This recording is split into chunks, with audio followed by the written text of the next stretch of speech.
الحمد لله رب العالمين والصلاة والسلام على المبعوث رحمة للعالمين نبينا محمد وعلى آله وصحبه أجمعين.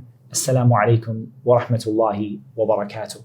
Welcome to a brand new episode of A Seat at the Table, and we have two brand new guests with us. Jazakumullahu khairan to you guys for coming. I think before we start anything, I would love if you just give a very brief introduction to yourself. Can I start with you, Salahuddin? Give a little bit of just tell us a little bit about yourself. Just a minute. Tell us something about yourself, inshallah. My name is Salahuddin. I'm 14 years old.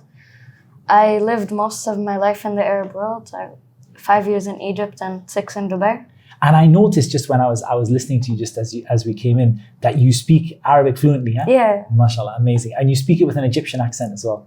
I can do multiple. Multiple, okay. MashaAllah, very nice. How about you, Zaid? I'm Zaid and I'm 14.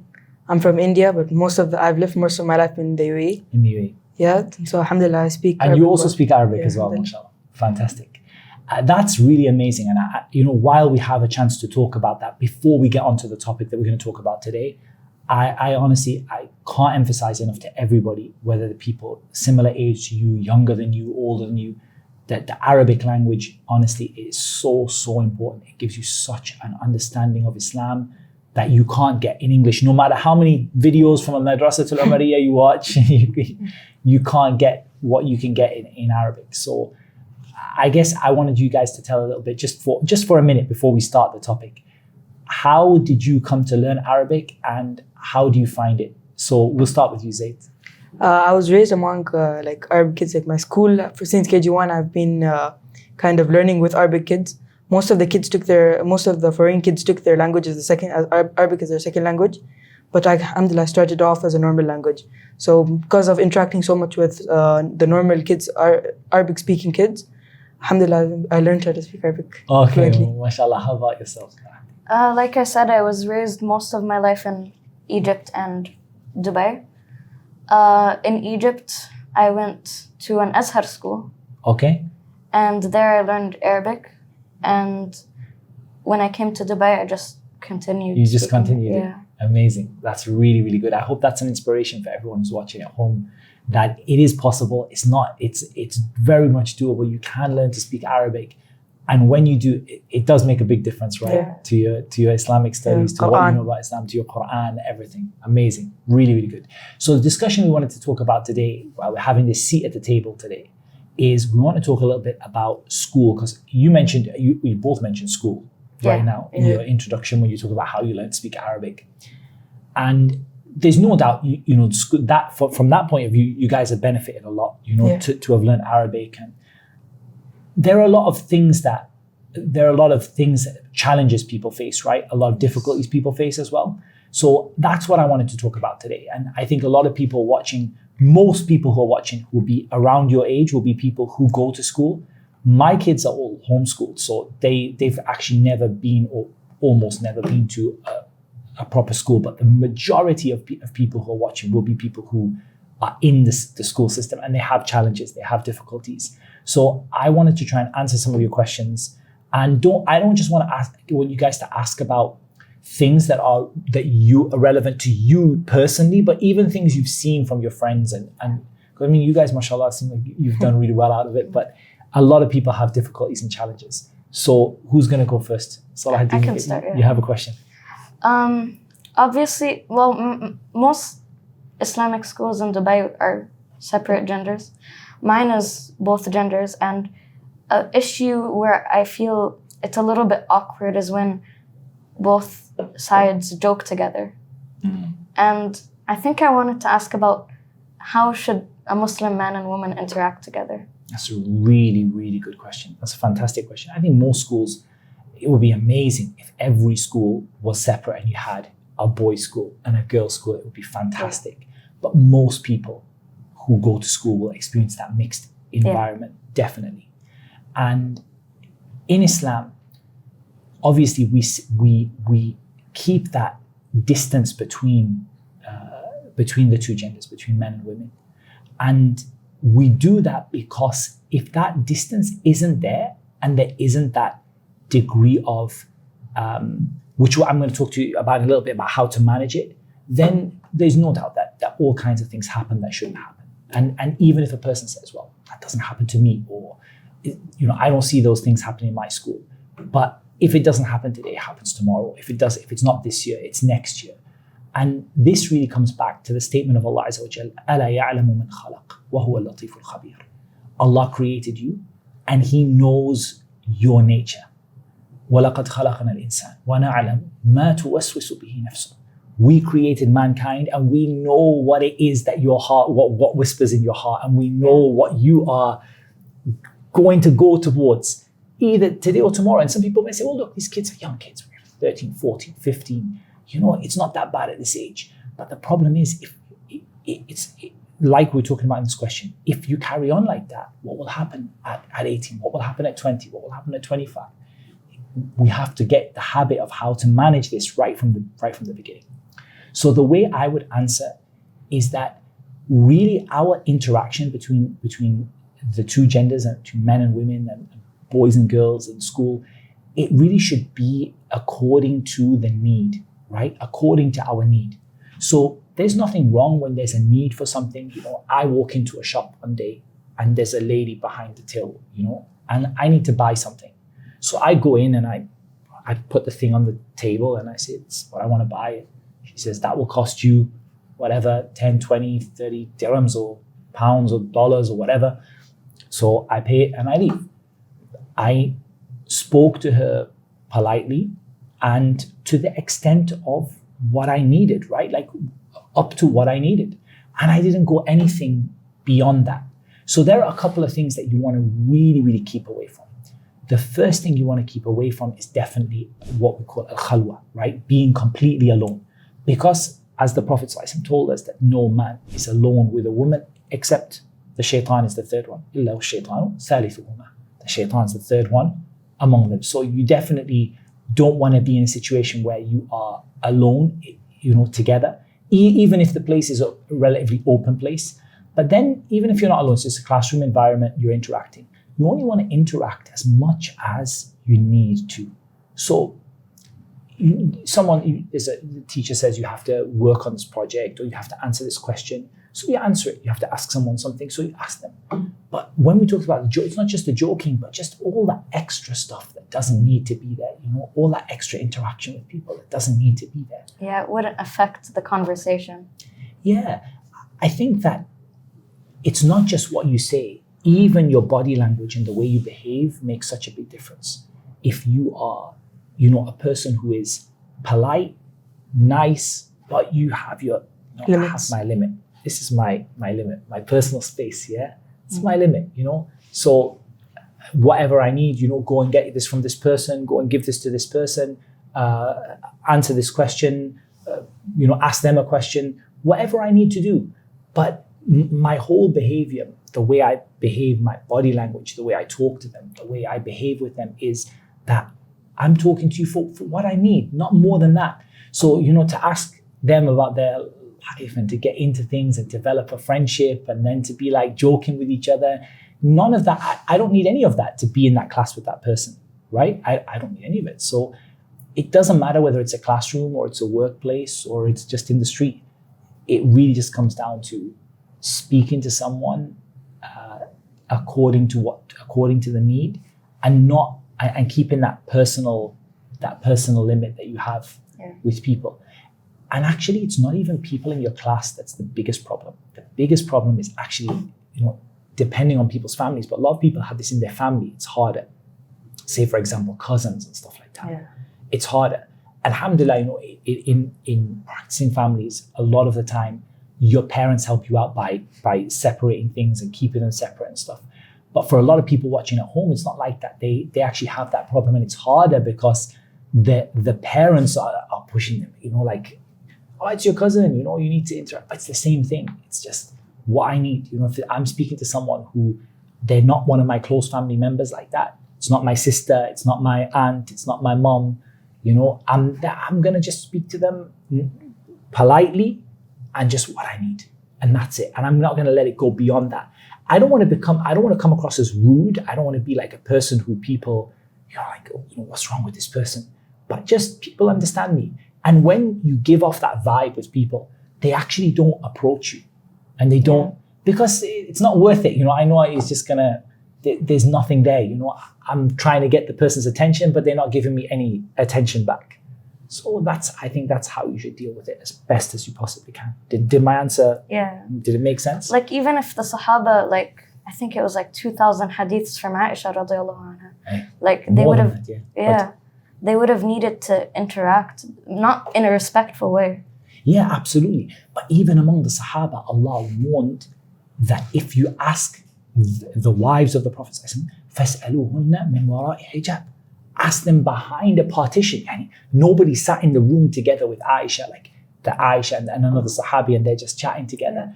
They came to the door of her hujrah, the place where she lived, and they said, respectfully, our mother, because they used to call them that, our mother Aisha, right? Because she's from the Ummahat al-Mu'mineen, the mothers of the believers. And they would say, Abu Hurairah, for example, radiallahu anhu, used to go to the door of her apartment and he used to read hadith to her. But she used to speak only what was needed, only what was needed. And it wasn't like you don't knock on someone's door and how are you, what's happening, what are you doing today, what do you want to, like, there was none of that kind of social interaction. There was none of that joking with anyone. It was just, I came to ask you about a hadith. Okay, read. Yes, that hadith is correct. No, that hadith is not correct. And then also, if you look at the Sahabiyat as well, a lot of the interaction that happened was between, for example, the female companion and their mahram. For example, Aisha, most of the narrations that Aisha passed on were passed on through her nephews who were mahram to her. So that's the daughters of Asma, the sons of Asma, sorry. The sons of Asma, for example, Abdullah ibn Zubayr, Urwa narrated so many hadith from Aisha, Urwa ibn Zubayr.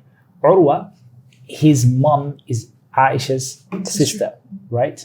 So his mom is Asma bint Abi Bakr, and that's his aunt. So he would go in freely, he can talk with her, he can sit with her, he can, he doesn't have those restrictions. Everyone else, they came to the outside of the partition and they فَاسْأَلُهُنَّ مِنْ وَرَاءِ حِجَابٍ. And he asked them from behind the hijab. Here doesn't mean her hijab, from partition, behind the barrier that they don't, because people's hearts are like that. You think that it's not going to affect me. I'm not going to do something haram. I'm not going to fall into something haram. But like I said, there's so many answers to that. Number one, you might not fall into something haram today, but what guarantees you tomorrow or the next time? The next thing is, if you develop a habit, then by the time it becomes a problem, that habit is already there. Like people say, why are you even separating between kids who are like, 8 years old, 9 years old, 7 years old?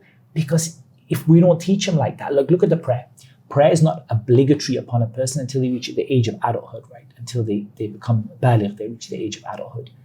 But why did the Prophet say 7 that command your kids, muru awladakum, command your children from 7 years old, and then discipline them from 10. They're not sinful at 7, they're not sinful at 8, they're not sinful at 9, they're not sinful at 10, they're not sinful at 11 or 12, maybe 13, 14, maybe 15, depends on the age. Why? Because if you don't develop the good habits to begin with, you won't, like, no one's going to start praying 5 times a day when they reach 15, right? Generally speaking. You start early so it can be a second nature to you. Yeah, that's it. You develop the habit for it. And also, what you do affects other people around you and your friends and stuff like that. So, yeah, that's a big thing. That was a really good question. I hope we get it. Did my answer, did it work out? Okay, alhamdulillah. Go on then, Zaid, what's your question? There's a lot of people, like a lot of schools, they have mixed classes. So sometimes when some of your classmates were males, they start interacting a little bit too much and you feel they're interacting a little bit too much with the females. And you try giving them nasiha, they just kind of, they tell you to kind of get lost. So how's another way to give nasiha without really with their attention? So this is really good. I think this question is basically a question of how do you actually do al-amr bil-ma'roof wa nahy anil munkar? How do you actually tell people to do what's good and stop them from doing what's wrong in anything? And there are 2 parts to this question. So the first thing we can start with is the hadith of the Prophet ﷺ. مَنْ رَأَى مِنْكُمْ مُنْكَرًا فَلْيُغَيِّرْهُ بِيَدِهِ فَإِنْ لَمْ يَسْتَطِعْ فَبِلِسَانِهِ فَإِنْ لَمْ يَسْتَطِعْ فَبِقَلْبِهِ وَذَلِكَ أَضْعَفُ الْإِيمَانِ. Whoever of you sees an evil, let him change it with his hand. And if he can't change it with his hand, change it with his tongue. And if he can't change it with his tongue, hate it in his heart. And that is the weakest of faith. Okay, what does this hadith mean? First of all, it means that we learn that not every time will you be able to change something with your hand. You'll be able to intervene like that. Not every time. Sometimes you will be able to actually physically change something. And that could be as simple as, taking your friend's hand and saying, Habib, come with me, let's go. Let's walk you out. can do that, yeah? Without necessarily saying what he's doing, just say, Yalla Habib, let's go. So you take him and we go. But there are times, the real time when you have the ability to change something with your hand is when you have authority. Basically, almost all of the time, changing something wrong with your hand requires authority. You have to have some power over that person. Now, it might be like convince them as a friend, like, come on, let's go. That's to a certain extent, but it's not, you don't have power over them, right? Yeah. Like a teacher has authority over the students in the class. They can say, you, Abdullah, separate now, go and sit over there. Like, you can't do it. You don't have that authority. So you can try, and there's two things you can do. Number one, you can try and use your kind of authority as a friend, like which you have a little bit over them, like a little bit of kind of friendship, or like try to come and say, come on, let's go. Or if they're doing something really wrong, you can ask someone who does have the authority. Like, for example, the teacher is there and say, sir, look, he's doing something. Like, could you ask him? Not in this situation, you can't, because the teacher might not see they did anything wrong. But in some situations, we're talking generally, you can raise the issue to someone who has the ability to physically separate them or whatever. So if you don't have the ability to do it physically, then it comes bilisanihi, your tongue. And that requires knowledge, right? Because if you speak without knowledge, that in itself is a really big sin. وَأَن تَقُولُوا عَلَى اللَّهِ مَا لَا تَعْلَمُونَ. Say about Allah what you don't know. That's a huge sin. So you can only really speak out if you have the knowledge to be able to speak out. Again, you can try it in a simple way, like, come on, let's go. Or, let's not, whatever you want to say, not waste our time with this. Come on, let's go. Or, if you want, you can even say to them, if you have that kind of friendship with them, taqillah. Fear Allah, just, what are you doing, man? Come on. So you talk to them, but ultimately, what do you do if the person turns around and says, what am I doing wrong? I'm not doing anything wrong. What am I doing wrong? So you either have the knowledge to answer them, or you don't have the knowledge to answer them. So if you have the knowledge to answer them, then you can talk to them about it. But if you don't have the knowledge to answer them, then again, we now have to go to the third step. Yeah. And the third step is that you can't physically pull him away, and you can't say something. You've tried to say what you could, but it didn't help. And you didn't have the knowledge to be able to address it in detail. So all you can do is to hate that thing in your heart. But where some people go wrong is they think that hating in your heart means that you don't do anything. But that's not true. If you hate something in your heart, that's going to affect how you behave. Like, you're not going to stand there and joke with them. Like, for example, someone said, look, من رأى منكم منكرا فليغيره بيده فإن لم يستطع فبلسانه فإن لم يستطع فبقلبه وذلك أضعف الإيمان. I hate it in my heart, and that's why I'm standing joking and playing with him. And if you really hated it in your heart, you would behave like you hate it in your heart, right? You'd be, if you're not going to go, I'm going to go. Yeah. If you're not going to go, I'm not going to go. I'll go somewhere else, or I'm not going to, because you can't change that person at that moment, but you can at least distance yourself from it. The other aspect to think about is how Allah subhanahu wa ta'ala said, "Ud'u ila sabili rabbika bil hikmati wal maw'izati al hasana wajadilhum billati hiya ahsan." So when you tell people about Islam, and that includes telling them what's right and tell them to keep away from what's wrong, you need to do it with hikmah. Hikmah doesn't mean that you are soft with people, but hikmah is that you know when to talk and when to be quiet, and when to push and when to not, and when to be harsh with someone and when to be gentle with someone. That's hikmah, right? Hikmah is to know, like, which tool shall I use in this situation? So you know that person. If I say to him, if I shout at him, if I say to him, Ya akhi, taqillah, stop this, man, what are you doing? Haram, like, is he going to respond like, subhanallah, positively or negatively. You know him. If you sort of cut off or distance yourself and say, you do what you want, but I'm not going to be involved. How's the reaction going to be? So in that situation, one of three things is going to happen. Two things. Either you're going to make it better or you're going to make it worse, right? Yeah. If you think you're going to make it better, then you have to do that, whatever you can do. If it's to shout at him, to push him, to say to him, hey, stop it, or to be like harsh or to be gentle. But if you think you're going to make it better, if you think, inshallah, he is going to listen to me. But if you believe that what you're going to do is going to make it much worse or a little bit worse, and you think that actually he's going to do it even more and he's not going to listen to me, then in that case, you can't. That's a time to just say, no, I'm going to have to go for a different approach for this person. The other thing that will help when we talk about al-maw'idatul hasana is that a maw'idah is something that touches your heart, right? It's something that touches the person's heart, like words, like a warning which touches their heart. And to know that, you have to really know the person really well. Like, what is it that is going to touch this person's heart? Because sometimes you tell them, and like, I always think about the ayah, وَإِذَا قِيلَ لَهُ اتَّقِ اللَّهِ أَخَذَتْهُ الْعِزَّةُ بِالْإِثْمِ. Some people, you say to him, Ya akhi, ittaqillah, fear Allah. And when you do it, he gets his izzah, like he gets his pride and his honor gets in the way, and he does the sin more.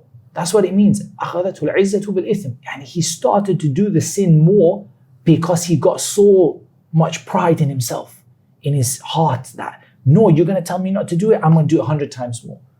So that person, you have to find a different approach with them. And you have to understand that people go wrong from two ways. There's two things people go wrong. And Allah mentions them so many times in the Qur'an. People go wrong because of shubuhat, and they go wrong because of shahawat.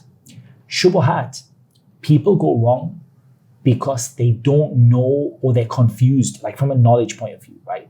They don't know that it's wrong, or they're not sure that it's wrong, or they're confused about whether it's right or wrong, or they heard someone on YouTube say it's not haram, or the problem is knowledge, right? They got a problem in their knowledge. The other person, if it's shahawat, their desires, they know it's wrong. It's like, ya akhi, don't lecture me. I know it's wrong. Ignorance. No, here it's not ignorance. Here he knows it's wrong. His heart is telling him it's wrong, but I enjoy it. It's wrong, but I like it. Yeah. So you have to decide which one is that person in. This comes so many times in the Qur'an. Surah Al-Fatiha. غَيْرِ الْمَغْضُوبِ عَلَيْهِمْ وَلَا الضَّالِينَ. Al-Maghdubi alayhim, they are the people who, they know it's wrong, but they do it anyway. And Ad-Dallin are the people who didn't know it was wrong in the first place. The same thing comes many times. So what we have to do is, if we think that our friend, the problem is shubuhat, like in other words, this person keeps saying to me, hey, why are you saying to me it's wrong? It's not wrong. I heard that Sheikh said to me it's not wrong. It's not wrong for my age. I'm not older yet. This is knowledge problem. So how do we solve this? What do you guys think? If you think the person's confused, by bringing them dalil? Yeah, they need knowledge, right? They need knowledge, ilm and dalil and proof, and to be explained to them in a gentle way and so on. So now, if we're talking about shahawat, somebody's desires, this person now knows it's wrong. And don't ever think that people are either one or the other. Most people have a bit of both. They're a little bit ignorant, but they kind of in their heart know that it's probably not right. Then the way to deal with shahawat is really this whole idea of tazkiyatun nafs, like purifying yourself, of getting nearer to Allah, knowing your religion properly. For example, Allah said, Inna salata tanha anil fahsha'i wal munkar, right? Prayer stops you from al-fahsha. All this stuff we talk about, girls and boys and boyfriends and girlfriends and very close friendships, all of it comes under al-fahsha. It comes under the topic of al-fahsha. That's like the general term for it. Prayer is supposed to stop you from doing this. If you find yourself doing this, then most likely the problem is the person they're not praying properly. Maybe they're not praying on time. Maybe they're not praying with khushu'. They're not taking their religion seriously enough, for example. So sometimes it might not even be that you talk to them about the specific issue. If they know it's wrong, you just gently remind them, you give them a maw'idah, something to touch their heart. Wallah, you and me both know it's wrong. We're not We know it's wrong. You know it's wrong. I know it's wrong. No, let's try and do something different. Let's be better. So that's the aspect. وَجَادِلْهُمْ بِالَّتِي هِيَ أَحْسَنُ. When you speak to them, what's going to happen? There has to be some jidal, right? It's going to go back and forward. Like, what do you mean? We're just friends. It's going to go back and forward.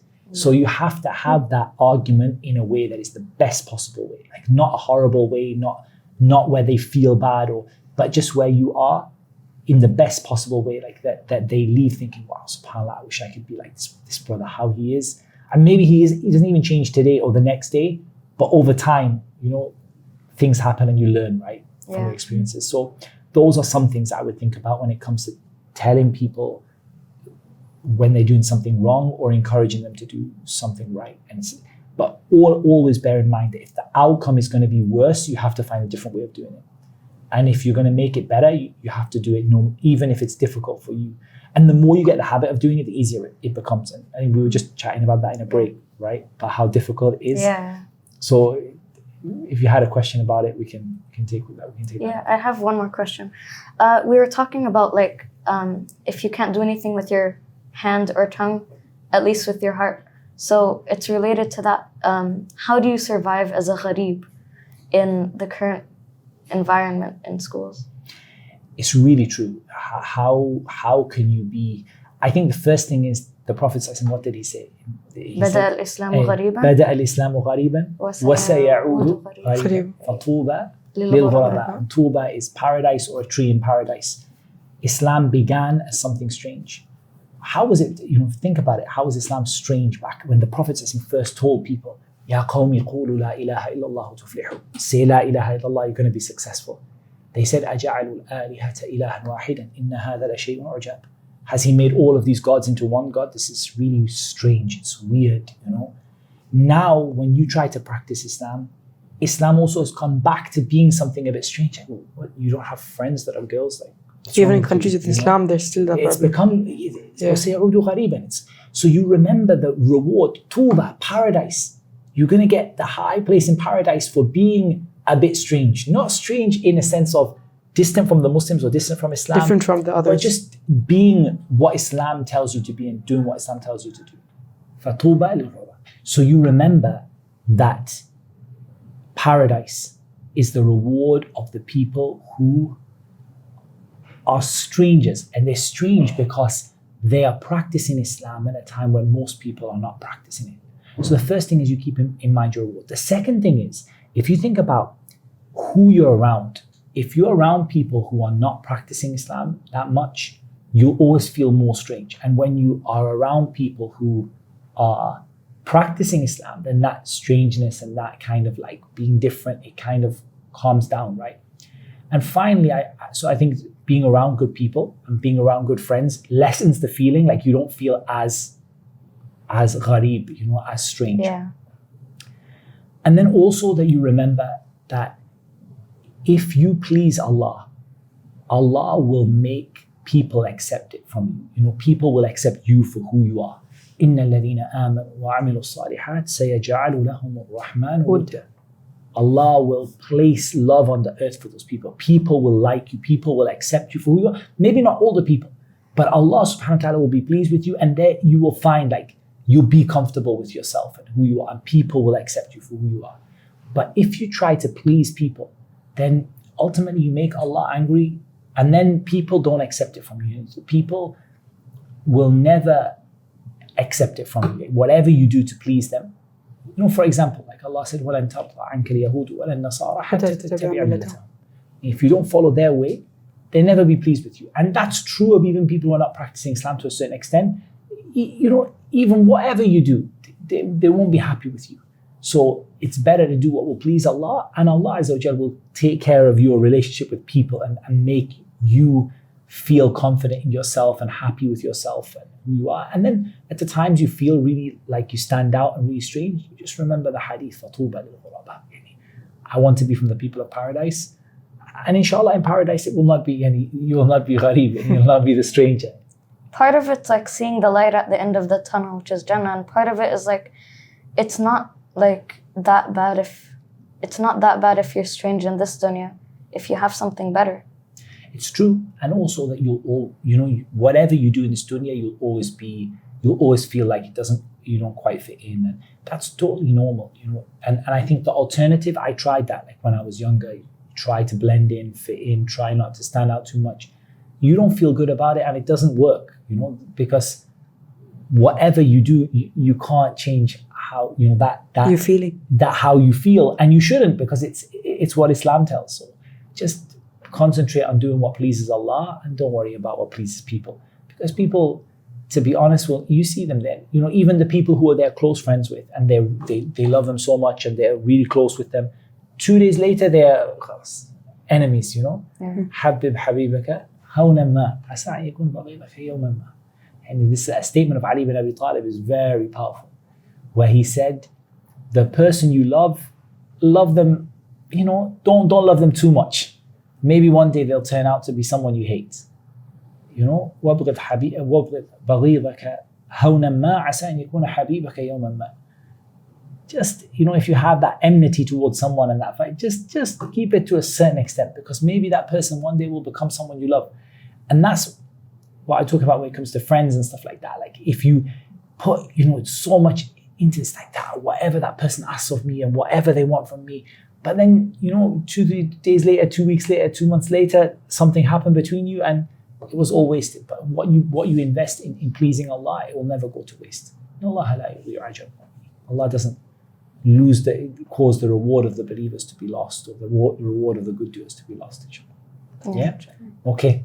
So I think that's all we have time for in this episode. I want to say Jazakumullahu khairan to the two of you. Wallah, your questions were amazing. Your feedback, your contribution, everything was fantastic. Jazakumullahu khairan. I really appreciate it.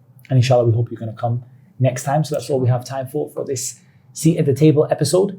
And inshallah ta'ala, we'll see you in a future episode. Inshallah ta'ala, we'll be asking the guys to come back on again. And we also have some new guests as well. And that's what Allah made easy for me to mention. And Allah knows best. Wassalatu wassalam ala nabina Muhammad wa ala alihi wa sahbihi ajma'in.